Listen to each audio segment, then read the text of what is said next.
ایک بدو آ گیا حضور کی بارگاہ میں کچھ مانگنے کے لیے. کہتے ہیں حضور نا خاموش ہو گئے، لیکن چونکہ دیہاتی تھا، سادہ تھا، اس نے جب بار بار گفتگو چھیڑنا چاہی تو پھر حضور نے فرمایا چل پھر مانگ لے کیا مانگتا ہے، مانگ لے پھر کیا مانگتا ہے، کر سوال. دیہاتی تھا، سادہ آدمی تھا. مولا کائنات فرماتے ہیں ہمیں یوں لگا کہ اب نہ یہ آخرت اپنی سوار جائے گا، جنت کا سوال کرے گا، لیکن بڑا ہی سادہ تھا.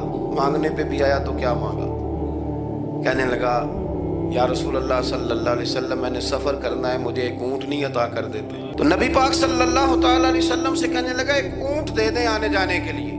حضرت علی کہتے ہیں ہمیں بڑا افسوس ہوا، یار تو آیا کہاں پہ ہے اور تو مانگ کیا رہا ہے؟ تو بارگاہ دیکھ اور اپنا سوال دیکھ، تو کہاں کھڑا ہے، کیا مانگ رہا ہے؟ حضور مسکرائے اور مسکرا کر کے فرمایا کہ اونٹ تجھے دیا، چل کچھ اور بھی مانگ لے.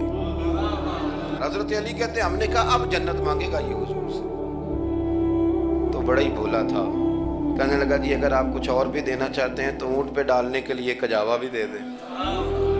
تو حضرت مولا علی شیر خدا فرماتے ہیں ہمیں پھر بڑا افسوس ہوا کہ یار دیکھو اتنا چانس ملا پھر کھو دیا. رسول کریم علیہ السلام بھی مسکرائے، اور سرور کائنات کی جو مسکراہٹ ہوتی تھی وہ نہ خوشیاں تقسیم کرتی تھی. تو حضور بھی زیر لب مسکرائے. تیسری دفعہ میرے کریم نے پھر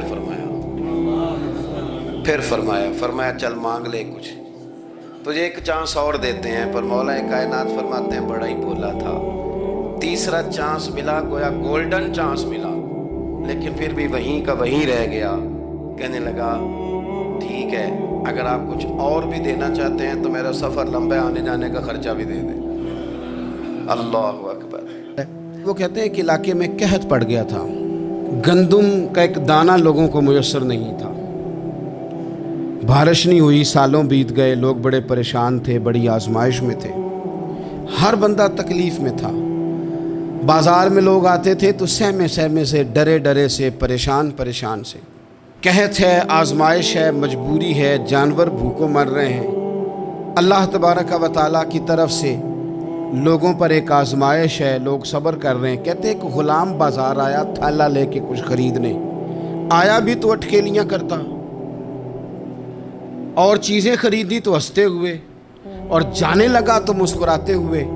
پریشانیوں میں، دکھوں میں کو بندہ اگر اس طرح ہنسے تو بعضوں کا طبیعت چڑ جاتی ہے کہ یار ہم پریشان ہیں، تجھے کس بات کی خوشیاں چڑھی ہوئی ہیں.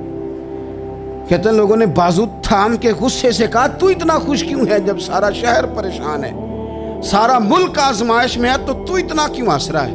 کہنے لگا تم ہوگے پریشان، میں جس کا غلام ہوں نا، میرا جو آقا ہے اس نے اپنے برتن بڑے پہلے گندم سے بھر لیے تھے، میرے آقا کے بڑولے بھرے ہوئے ہیں، لہذا میں کسی پریشانی میں نہیں ہوں، خوش ہوں.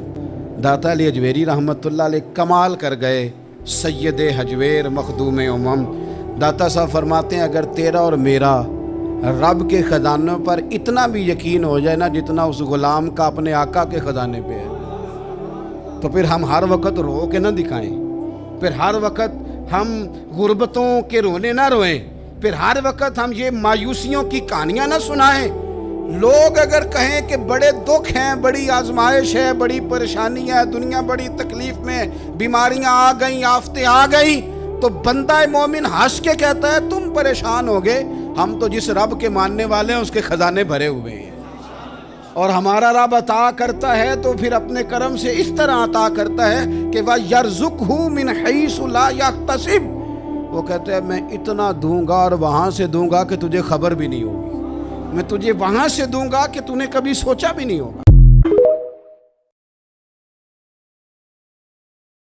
تو دقیانوس نام کا ایک بادشاہ ہوا بنی اسرائیل کے اندر، بڑا ظالم تھا، اس نے گمراہی پھیلا دی، اور جو لوگ معاذ اللہ کفر اور شرک نہیں کرتے تھے انہیں قتل کروا دیتا تھا.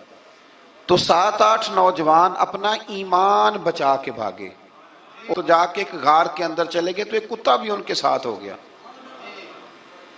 انہوں نے کتے کو بڑے روڑے مارے کہ یہ اگر بھونکے گا، آواز نکالے گا تو ہم پکڑے جائیں گے، ہم نے تو چھپنا ہے. پر اس کو نہ ولیوں سے پیار ہو گیا تھا، تو وہ 6-7 لوگ تھے، وہ چلے گئے غار کے اندر، جا کے انہوں نے پناہ لے لی. بادشاہ کو پتہ چل گیا کہ غار کے اندر ہے. اچھا، اللہ کی قدرت، جیسے ہی داخل ہوئے انہیں نیند آ گئی،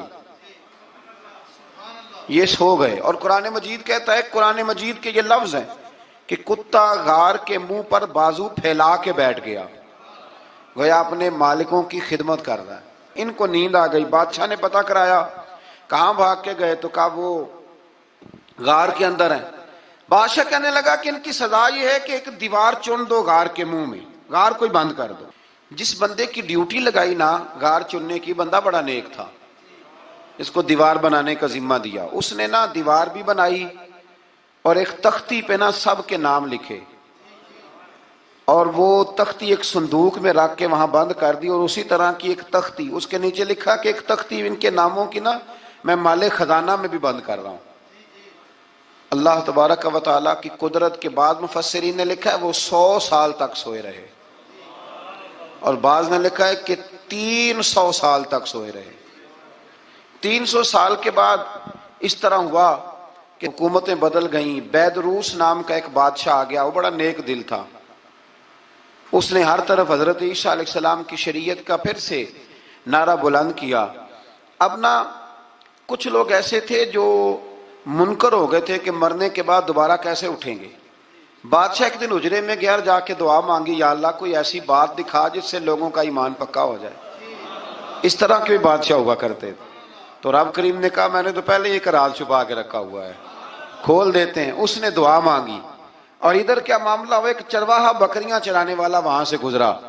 اس نے سوچا یہ دیوار ہے، اگر اس کا منہ کھول لوں نا کبھی تو میری بکریاں یہاں تھوڑا سا دھوپ کے اندر سستا لیا کریں گی. اس چرواہے نے کیا کیا کہ اس نے وہ دیوار گرائی تاکہ میری بکریاں اندر جایا کریں. وہ دیوار گرائی تو اس نے اندر 6-7 لوگ سوئے ہوئے دیکھے، اور کتا بھی سویا ہوا دیکھا. اللہ تبارک و تعالیٰ اپنی قدرت سے، اپنے فضل سے ان کی کروٹیں بھی بدلتا رہا. اس نے دیوار گرائی تو ان کی آنکھ کھل گئی. ایک دوسرے سے کہنے لگے آج تو بڑی گہری نیند سوئے ہیں یار، آج تو لمبی نیند ہی پوری کر لی. چلو بھوک بڑی لگی ہے، ایک دوست کو جاؤ، ایک دوست کو بھیجو بازار سے نا کھانا لے آئے. پیسے وہی 300 سال پرانی کرنسی.